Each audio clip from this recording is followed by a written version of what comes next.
Hey listeners, this is Denise, part of the pit crew at Web ROI, and we are here to help you win the race online. We have created this podcast to help business owners and managers like yourself crush their marketing and get the best return on their investment. So join Caleb and me as we visit the must-haves for an incredible marketing strategy. To learn more about us and what we offer, visit webroi.ca. Welcome back, listeners. This is our second episode in this format. We're so happy you rejoined us after that first one. Yeah, thanks for joining us, guys. Yeah, in our first episode, we talked about our ROI pyramid, which is going through different marketing strategies and when you should be investing in each one and the types of return and how to get the best return from those. And it was quick. We went through all the levels very fast, but that very first level, the base of that pyramid, is the conversion rate optimized website. That's right. So base of the pyramid obviously means that it's important. So why is it so important? Why do we always say that it needs to start with a conversion rate optimized website, or why might it be more difficult without one? Because before we start investing in marketing and before we do all this marketing activity, it doesn't make sense to bring all that traffic to your website if it's not going to do what you want it to do. And so we've dedicated this second episode, our whole podcast, on how to have a converting website because it's that important. It has to come before the marketing. Yeah, I agree. I think it's, it's foundational. We always talk about if somebody's looking for a business nowadays, the first thing they do, you Google that business. And if you can find the business, you click on their link, you end up on their website. It needs to look good or needs to function. It needs to do what it's there to do. Because if it can't, then you essentially just lost that lead. You've lost that sale right away almost. Yeah, it's your first impression on the digital world. That's right. Yeah, I guess you could almost think about it like if your website is sort of the curb appeal for your home. Yeah. Except for your business. So, your website needs to have that curb appeal. It needs to look good. It needs to function. It needs to do what it needs to in order for you to make that sale. Same way as if you were selling a house or anything else that needs to look good to be sold. Totally. Yeah. So let's chat about what you need to have or what should some common elements of a converting website have and contain so that you can check, does your website have it? Are there improvements we need to make? What does that look like? Definitely. So let's start with contact information. It seems so basic. It seems, of course, you need to have your contact information on your website. That's what you want people to do. Assuming you want people to contact you if they land on your website, they need to know how. Yeah. And there are certain places that I think most users will navigate to a website and expect to find that contact information there. Would you agree? Yeah. I definitely think so. I mean, it happens to me all the time when I'm visiting a website that, if I need to reach out to somebody, or let's say I've ordered something online and something's gone wrong, first thing we always do is how do we contact them? Is there a way for us to reach out to them? Is there a phone number that I can call them on to find out how to communicate with them? And again, flipping it on its head and thinking, okay, well, if I need service, I'm actually in need of service. I'm looking for a mechanic, or I'm looking for my furnace has stopped working. It's minus 10 degrees outside. I got to call someone because I need to get a hold of them right away. So if I'm looking for an HVAC company and I end up on their website and I can't find a phone number to call them because I need the service right away, well, I'm going to move on and find somebody else who has a phone number. So especially if you're in emergency services, your phone number needs to be front and center and above that fold. And when we say above the fold, it means before you start scrolling down, whether that be on mobile or on your desktop, when you initially land on a website, if you offer emergency services, your phone number has to be there. Absolutely. Has to be there. Yeah. Now, there are other ways people can contact you, of course, because maybe you don't want phone calls. Maybe you don't want a flood of phone calls coming in and you prefer an email or form. Even Caleb, you mentioned the chat feature. Yep. Whatever it is you want them to do. Maybe you even want them to make a purchase. You don't want them to contact you at all. But when somebody lands on your website, it has to be very clear what the action that you want them to take. Yeah. And so let's hang back and talk about, so assuming the action you want them to take is to contact you, then somewhere in the header, and typically it will be in the top right, you would want to have that basic contact information. So whether that be your phone number and like a contact us button that pulls up that as a form, or we don't advise it, but you could have your email up there. Something in that top, somewhere in the top, and usually in the top right is where you'd want to have your contact info. Yeah, and exactly to your point there, Denise. I think all of us are kind of almost expecting it to be there. Anybody who uses the internet regularly, that's kind of that place where you expect to see either the contact us button or again a phone number. And then similarly on mobile, obviously a mobile website looks a little bit different than a desktop. So still making sure it may not be in the top right in that case, maybe right along the bottom and it stays along the bottom if you're scrolling through the site, but making sure that you just always have some way of allowing your customers and your clients to find as simply as possible to find how to contact you, or again, to Denise's point, to find out what are they going to do on the website, what is the desired action we want them to take, and how can we make that as easy for them as possible. And I think that kind of sums up the whole idea of conversion rate optimization, that we really just want to make it as simple as possible for the user to get the information they need and to complete the action that is desired.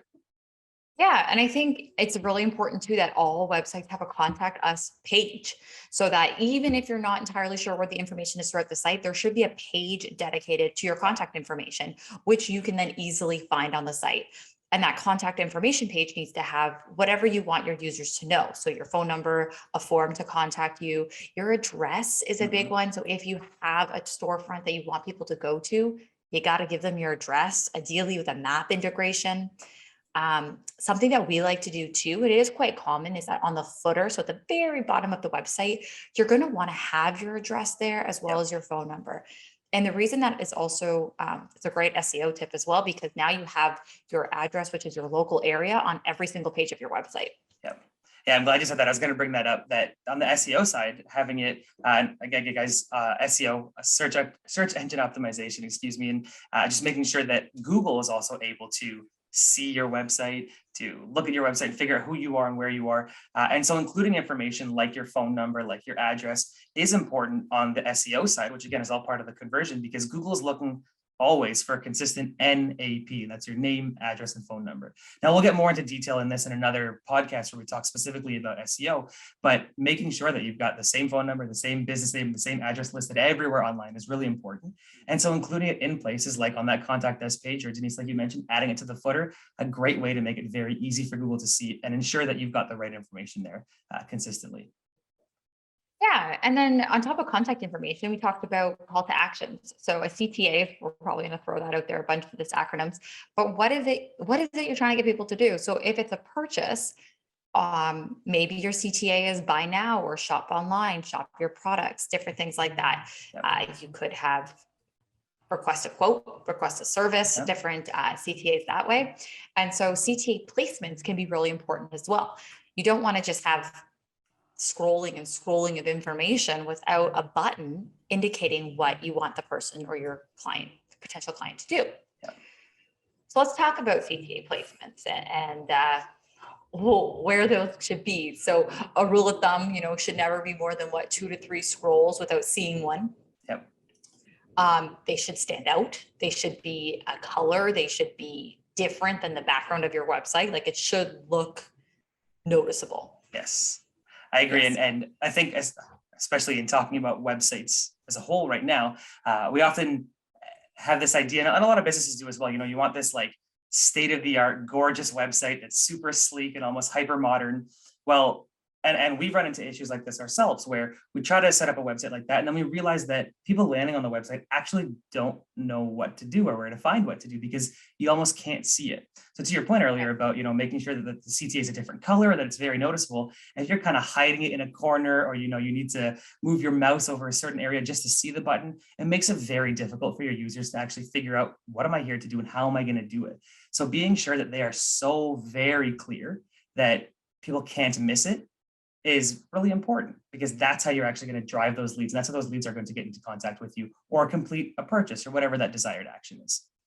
I love that point. And for that example, I always like to reference like the Apple website. So Apple, their branding, right? Like everybody knows who Apple is. They don't need to explain who they are. Their websites are gorgeous. They move, they have all these unique different things that flow, but you'll still always find the blue CTA of buy now, compare phones, right? Like that's even right. Apple does it, and they don't even need to, because the users would poke their way around and figure out how to get that iPhone. But it's still just having that clear indicator there. And so there's certain areas of the site, there's a flow of the site that needs to make sense. So as there's natural reading patterns. So we read left to right. And so when I talked about having that contact information in the top right, it's because your eyes tend to linger where it finishes. So you read typically in a Z pattern, or a Z for our American friends, and you'll go left to right, down diagonally to the bottom left, and then over to the bottom right. Yeah.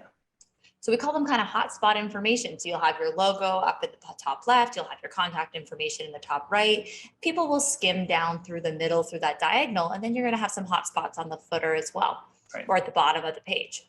So just having that kind of pattern, the F pattern is another common reading pattern as well. So kind of just indicating where those hotspots of where your eyes will land can really help you place different call to actions or buttons there. Absolutely. Now, I think another button that we often refer to internally that we haven't said yet are funnels.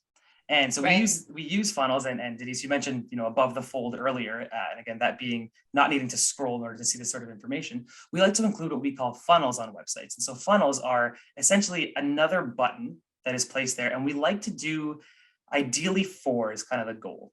And they are the most common services, or the top products or top categories for whatever that business is offering.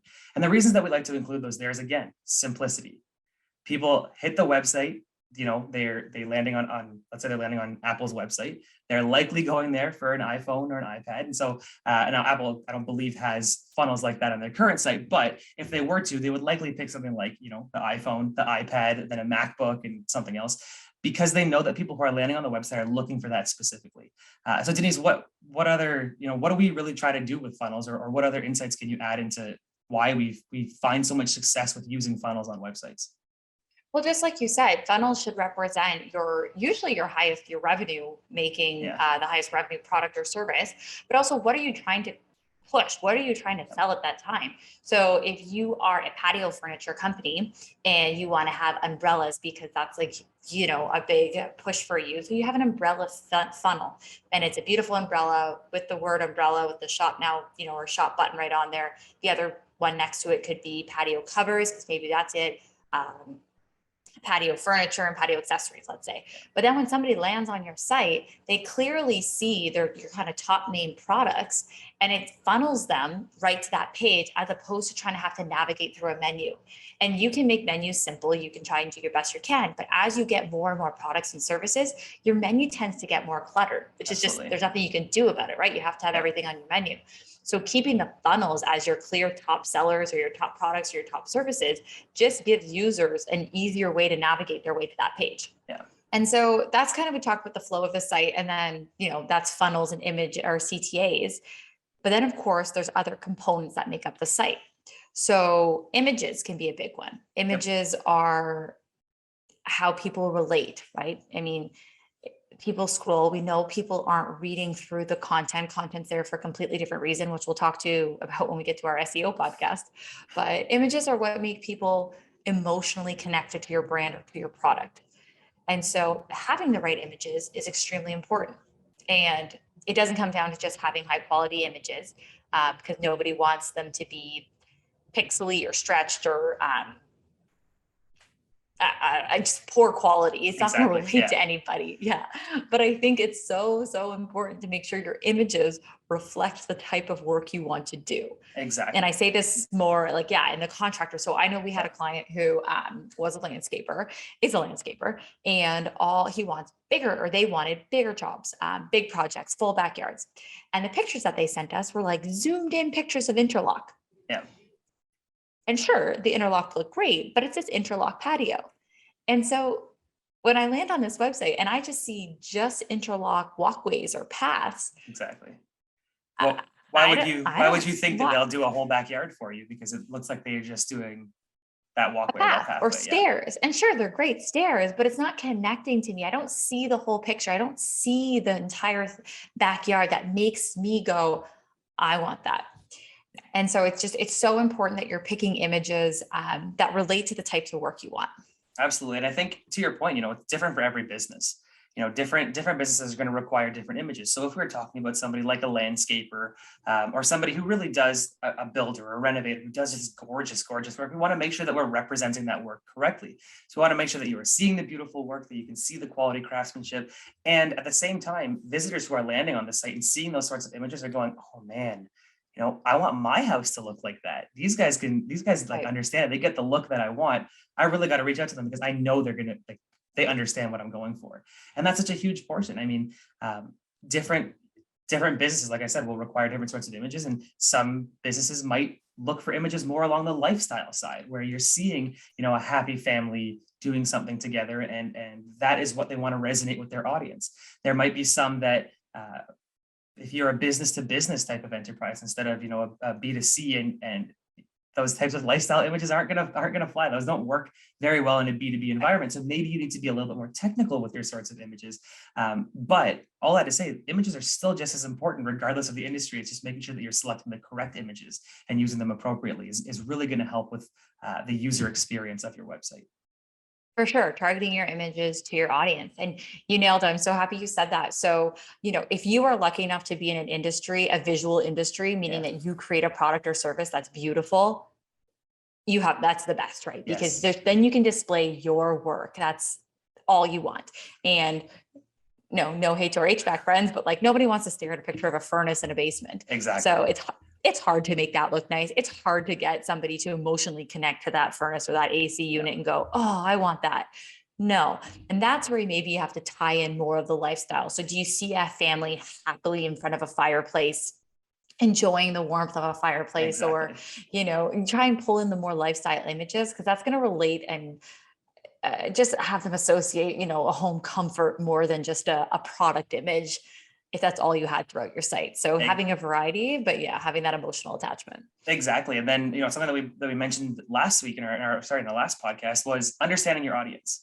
And that's a huge portion of understanding what sorts of images you want to have there, right? Do you want them to aspire to be like the people they're seeing on your website? Do you want them to want what they're seeing on your website? Understanding that audience is going to help you select the correct images or take the correct images and get those uploaded. So again, all factors that are just really important as you are planning out the entire strategy holistically.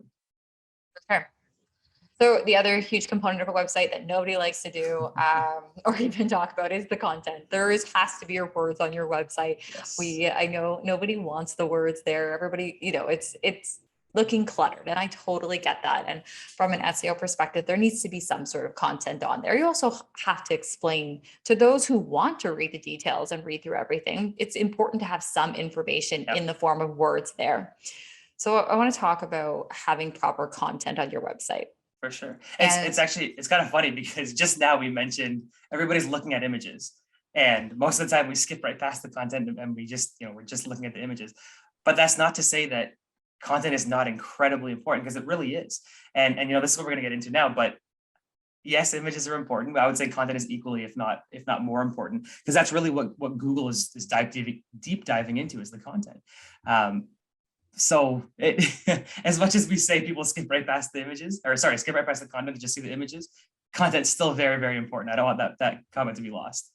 No, your images are usually what grab your attention first, right? You see this beautiful thing and then okay. And there are some people who do read word by word. They want to, like, that is a high detailed person. They want to read all the content. But for those of you people who are just skimming, which I would say is majority of the people, Yes. So it's important, one, of course, you need content for Google, but you're writing your content for your users. You do not want to write content that's just stuff with keywords or that's clearly just written for the search engines, because it comes off as very unnatural. Yeah, I agree. And so you want to write your content keeping your users in mind first. And that's what Google wants you to do. Google wants you to produce content that the users are looking for and that they can understand. So the key being that they can understand. Correct. You don't want to write content that's so advanced and that no one can make sense of it. And the usual way this happens is through industry jargon and acronyms. And we are guilty of it. I think in this podcast, we probably already said 4 different acronyms. Definitely. But when you're writing your web content, if you can try and write it more in layman's terms or to how your consumers would speak, it'll help them understand better. And I have a great example of this. We received a bunch of content back from another landscaper actually a few years ago. And throughout the content, they kept just mentioning hardscaping and landscaping, or softscaping, hardscaping and softscaping. And we had to go back and say, no one's going to know what this means. And if you do know what this means, props to you, because I did not. But, we have to speak in terms of retaining walls and interlock and then planting, a different, more common terms as opposed to this hardscaping, softscaping term. terminology that isn't just as common, I guess. Absolutely. And I agree with that because especially in industries where things can get a little bit more technical, we use the example of HVAC all the time, similarly with landscapers and those sorts of things. Oftentimes, especially if you're reading content that's about to go up on your own website, you're scrutinizing that and being like, okay, is this correct? Is this what I want to go at? Does it sound like me? And oftentimes business owners can get lost in their own understanding of their industry. And again, to the point you just made there, Denise, we often use those acronyms in the marketing industry that a lot of people don't know, and we just kind of use it as second nature. It's just part of our own vocabulary now. And so business owners do the exact same thing. And oftentimes they will want content written that would be written for them. And it is important to remember that the content is not being written for the business person particularly.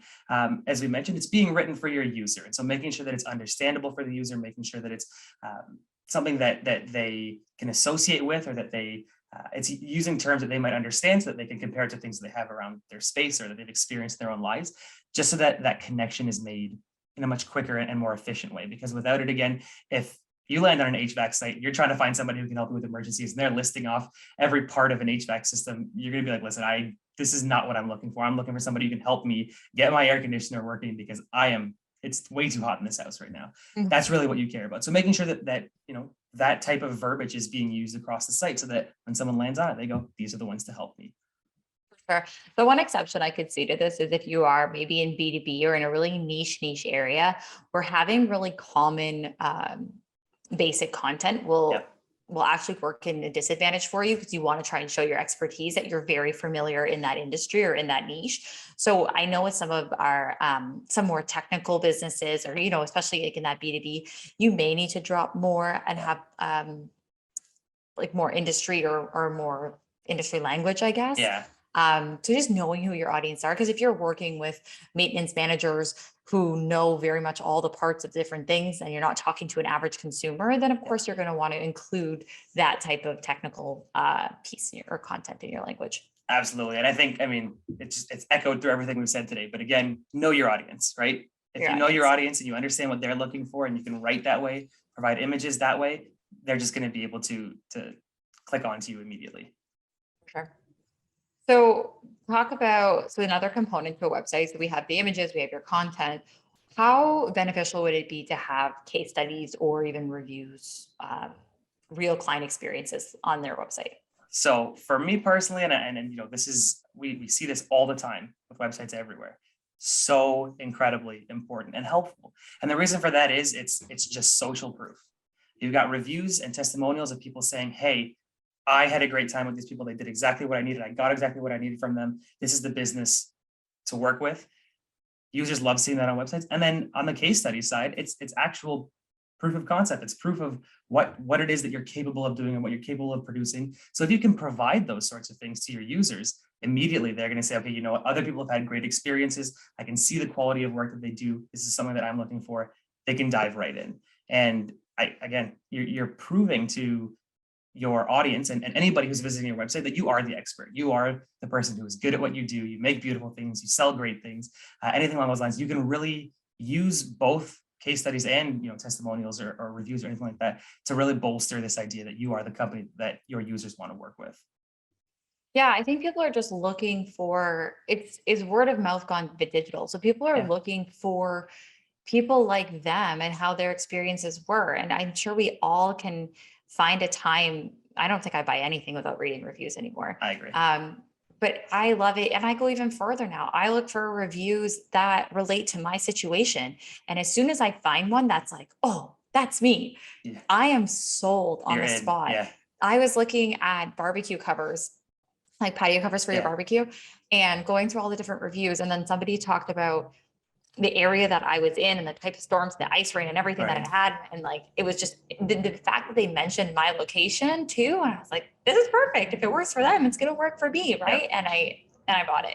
And so, having as many, and then the only way to kind of get that kind of variety is just have as many of them as possible. Right. So having those reviews, having those case studies, having testimonials, having people talk about their experiences so that other people can try and identify with them. So important. I agree. And ideally, put it all together. take images of the jobs that you've done, or take images of whatever you're doing, get that as part of a case study, get somebody's testimonial added to the case study that's talking about what a great job you did, provide a little bit of a description about the job that you were working on or whatever it was. It's going to go so far, both for Google and for the user experience, and people who are looking, like exactly like you said, that people who are looking for people like them who've gone through something similar, and that's who they want helping them at this point. Yeah. And if you're product focused, have product specific reviews, right? Totally. Yeah. I love when I can see the furniture in somebody else's house. If not the Photoshop backlit, beautiful professional images, I want to see what it actually looks like in somebody's home. Exactly. Right? So having those real life photos helps so much. Totally. Are you a little unsure about how your website and marketing are performing? Well, we have a special offer for our podcast listeners. All you have to do is visit our website, webroi.ca, and fill out the contact form on our website. You will need to mention this podcast in the comments of the form. In return, you can get a free website analysis, so we'll actually take a look at your website, make some recommendations, and be able to set up an incredible marketing strategy for you and your business. So don't delay, check it out, send us a form and let us know that you're interested, and we'll get that analysis started. Okay, so we talked kind of about, what can help your website, or the pieces that you need to have on your website to help convert, and kind of some of the placements and different tips in there. Let's talk technical side now. So again, knowing who our audience is, we're going to keep it light. We're not going to dive into, all the nitty gritty technical components here, but there's some key factors I think that are really important when you are building a website, and some of the tech that you do need to consider. Yeah. One of it being speed. Nobody likes to sit on a slow site. So you may have, again, great marketing. You may have the best ads, the best SEO or search engine optimization that's bringing you up to the first page. Though it's likely if your website's really slow, you won't. But anyway, say we have really great marketing. It's getting people to your website and then it doesn't load, or it takes forever to load. Yep. People are going to bounce. Absolutely correct. They're going to take off and they're going to go somewhere else that actually has a website that loads. I think it was in 2018. Again, my psychological side coming out. But in 2018, a study was actually done on people who are landing on websites and how they are functioning on the website. And what they found is that people aren't willing to wait longer than 6 seconds for a website to load for them to be able to interact with it. Otherwise, they're going to navigate off. And this is in 2018, so that's 4 years ago. And I remember thinking to myself, if I had to wait for 6 seconds, I not only would have left already, but I would be frustrated that I had to wait those extra 3 seconds, because 6 seconds for me is too long. Now, I understand that some people have more patience than I do. No way I'd wait 6 seconds. There is no way. Now, as of 2021, it's less than 2. That's the expectation. It's less than 2 seconds. Yeah. So if your site is not fast and anything happens that lapses, or that time goes beyond 2 seconds, people are just going to hit that back button, or they're going to hit the little X, and they're going to go find somebody else whose website loads and they can get the correct information from. Yeah, we're an impatient creature. Very much. Another habit, so speed, and then I think it goes without saying now, our mobile devices are prevalent. They're the majority of internet users or website users now are mobile. It used to sit around, it's been creeping its way up, but it's well over half and has been for the last while now. So goes without saying, your site needs to be mobile friendly. I'm not saying you need to have a mobile site. Gone are the days where you'd have m.webroi.ca, you'd have a completely different site for your mobile. No. You need to have a fully responsive website so that it is adaptable. We have 1,000 different screen sizes for phones. You have tablets, you have laptops of all different sizes and monitors. So you just need a fully responsive website that will adapt to whatever screen size you're using, but keeping in mind it should be the most friendly for mobile users, and mobile users just being a more narrow, condensed version. Absolutely. And again, something else that is often difficult, especially for business owners, to really scrutinize it that way, because if it's your website and you're super proud of it, you're jumping on a desktop. You want to see it on a big screen. You want to see how beautiful this big website is. But again, to Denise's point, keep in mind when you're looking on a monitor or on your laptop screen or whatever, actual larger device that you're on, the screen is typically square if it's an older device, or the screen is wider than it is tall. So the screen is set up with certain dimensions that way. Now flip over to your phone. Suddenly your phone is taller than it is wide. So the actual layout of the entire website needs to completely change, because it can't fit into the mold that we've created on the desktop side. So we really had to break it down, or as Denise mentioned, when we create websites, we make sure that it's very easy. I don't know how to describe it properly, but it's easy for it to move and shift depending Adapt. on adapt, digitally adapt, Yeah. so that it can fit any screen size. So if I do go from my large monitor to my laptop, it'll change slightly. It'll still look the exact same, but it'll adapt so that it functions correctly on that screen. Then I shift from my laptop to my phone. It still needs to function correctly on my phone. I still need to be able to click on the call to action buttons. I still need to be able to scroll through, even though scrolling is now a swipe instead of a physical scroll on a mouse pad or something along those lines. All of these functions need to be able to work properly. And again, if they don't, we're in the same situation that if somebody lands on your website on their phone and it doesn't work for them, they're going to take off and they're going to go find somebody else whose website actually works properly. Yeah, and I think again, going back to, you have to know who your users are. So if your users, if you're a B2B and you're typically going after people who will be searching your services from their office or from their desktop, then yeah, okay, having the desktop, is great. And maybe your desktop traffic will be higher, but we know that most of the people come from their mobile phones. Yeah. And so, you have a beautiful design website on desktop. That's not going to work on mobile. It's just, you can't have the beautiful video playing in the background or huge images, right? That just don't no longer fit on your smaller screen. So recognizing too that you're going to have to change your design and forfeit some of your design features to make it more mobile friendly. Also, you need your phones to load faster. And so having a more simple design, getting rid of pop-ups and different things that could be fine on a desktop will just annoy users on mobile. Is like, you have to think through that design. Yeah, totally. Experience. Yeah.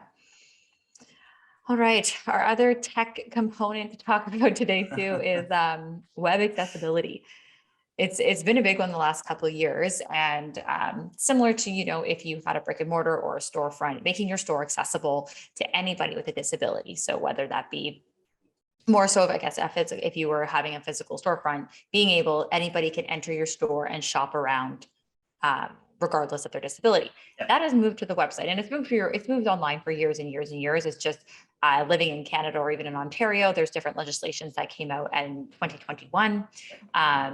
And so it's one of these ramp up things about making your website accessible to anybody, regardless of their abilities or disabilities. That's right. And I mean, And so- there's so many different facets of it, whether it's the actual visual aspect or, there's auditory aspects of it.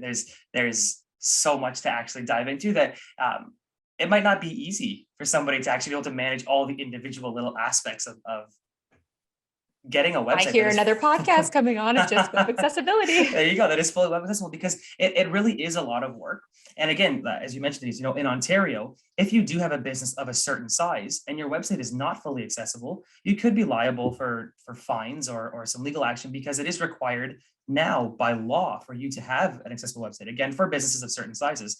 But this is something that it's not going to go away. It's incredibly important. Not to mention, if you think about the actual number of individuals who are disabled or who have different abilities, you want to make sure that you are making your website available to them, because they're also still leads. They're still people who may purchase from you or need to purchase from you. And you don't want to be alienating them or pushing them away because your website can't adapt or match their needs. It's really important that you're able to do that.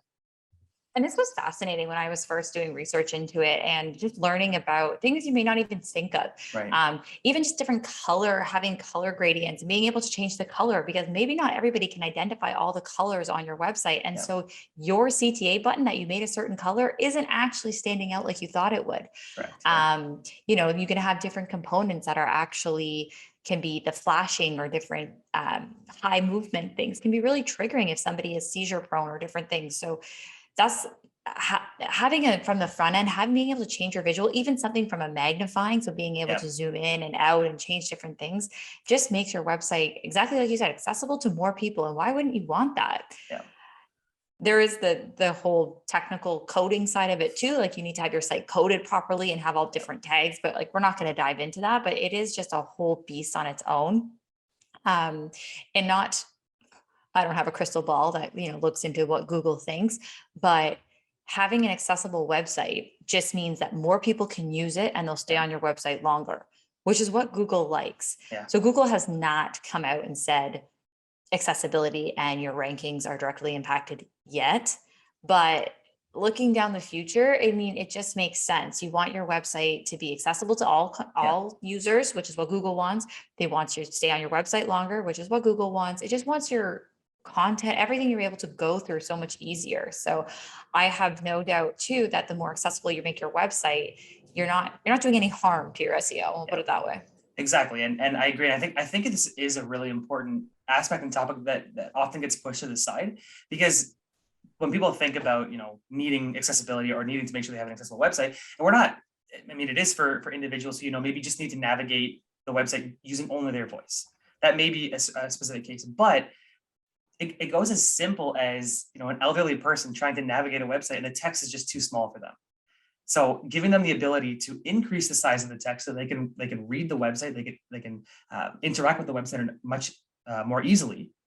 That's another aspect of it, and that is just as important. And again, as people age, as populations age, there's hundreds of thousands of potential leads and people who might need to see things a little bit larger on their screen in order to be able to work with you. And something as simple as giving them that functionality is not a lead for you already. Oh yeah. If I can go to a website where I'm able to go through the content and see it as I should or as to my ability, that's going to stand out way ahead than your competition who doesn't. Absolutely. So there's a huge opportunity there too. Yeah, for sure. Okay, so let's say you did some of this stuff. You took notes during our podcast. You wanted to change up. You did some changes, and now you're thinking, okay, how do I know if it's working, or what do I do for all of this? So this is all great, but could we be better? What's the next step? So I want to talk about, some testing and some different testing that you can do to your website to see how well it's converting or if it could be doing better. Absolutely. So let's start with heat mapping. So a heat mapping tool, for those who don't know, is a visual graphic that can trace users' behavior on your website. So usually through your mouse. So it will track your mouse movement and then produce this graphic that shows the high traffic areas in different colors or like hot zones. So if you think of like what is that? Like help me out here. The heat, when you see like the body, the infrared, is it? Oh, yeah. Right. Where you see like, your hottest areas are like the bright red. And then when it gets cooler. Yeah. So you can pretty much get a picture that even just looks like that, where it'll show like in the bright red, where people hovered their mouse the longest, where their mouse movement was, all the way to where, nobody really clicked. How can this information be helpful? What can you do with the heat map? Well, there's a lot that you can do with it. Because using, again, exactly how you define it there, we're with this heat map, you're actually seeing where people are clicking or where their mouse is going to expect to click. So let's say, for example, using what we talked about much earlier on in our discussion about contact info, and we place a phone number on the website. And we said, okay, you know what? We're going to make it look kind of fancy. We're going to put the phone number kind of midway down the page, and people can call it once they get to that point. Well, we're likely going to see people's mice move from the top left of the screen over to the top right because they're looking for a contact us button or they're looking for a phone number or something. And if it's not there and it doesn't register a click, then we're going to see their mouse going elsewhere, continuing to look for this and kind of move along the page to find that sort of information. So I believe there's so many things that we can glean from these heat maps, because it's telling us, again, like we keep saying, know your audience. It's giving us more information and allowing us to learn about our audience and learn about the way that they look, the way that they move and they navigate with the website. And we want to make sure that we are making it easy for them by using that. Yeah. And I think sometimes too, when you look at your website or you look at designs, you kind of come numb to it. Like of course it makes sense to you because you've seen it so long. And so sometimes we'll put a heat mapping on and then you see this like high traffic area that a lot of people think they should be a clickable button, like say it's a picture or something that people think should click and go to something else. And you put a heat mapping on, you go, oh, obviously like this is a heavy traffic or a high traffic area. So let's put a button here. Let's make this image clickable. Maybe it looks like it should be clickable. And therefore it brings you to another important page that maybe leads to more information. Or the difference, maybe you have this coupon or something that is clickable, but it doesn't look like it. So nobody actually knows that they should be clicking on it. They're just scrolling right past it. Okay, how do we make this coupon stand out more? How do we make it look like a button? How do we get people to understand that this is a clickable thing that they can get? So there's so much analysis you can get from heat mapping. Totally. And It's there's really like, yeah, just things again that you can glean from it. If we've got something that looks like a button, people are trying to click on it and it's not, they're moving around. We can see that they're moving away from it because it's not, and it should be. Now we also recognize, well, we might be frustrating our users now because they're getting to the website, they're totally. seeing something they want to click on, they're trying to click, they're probably trying a few times to click, and it's not going anywhere. Well, now you're frustrating your potential customer, your potential lead, and that could, at the end of the day, hurt a little bit, or even risk losing a possible lead. So those sorts of things is why these kinds of tests are so important. And there's another one that we do as well, called split testing, or we often refer to it as A/B testing. And again, similar sort of situation. The goal is to know our audience better, so find out as much as we can from them. And I guess kind of the way you can think about it is we're almost using the audience or the users on this website as test subjects. They're the ones who are actually putting the work in, and we're learning from their behaviors. And so, split testing or A/B testing kind of does that as well. Yeah. So how split testing works is you have your original. So you're looking at something you want to test up against each other. It can be an image, it can be a button, it could be a color, it could be text. But let's use an example of a call to action button. So you have this big blue call to action button. And when you have a split test, you have the original, which would be the blue, and you put it up against a variant, which would say be green. Variant's a scary word these days for the last 2 years, but we're going to go with it anyway. So you have the variant. And so when users visit your website, they'll be showed one of two versions. They'll either be showed the original blue or the variant of green. And then you have to let this test run long enough so that you get a good enough sample size. And you'll start to see, okay, is one converting more than the other? So buttons, color has a whole different psychology around, more people relate to different colors. But let's say that there is a clear winner of one button over the other, then you can say, okay, I think we should make this change or try a different test. Right.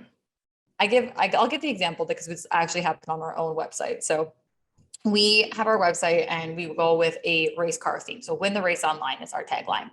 And we had this landing page with a big banner and the CTA button on the banner. I'm trying to remember exactly what it was here. So the original CTA button on the banner. So we wanted people to contact us. Yeah. And we had the text being start your engines. Yes. And here we thought, we're being all cute and punny because it's a race, themed page, start your engines, like get started with us. People will get it. It's cute. No one clicked on it. No. Nobody.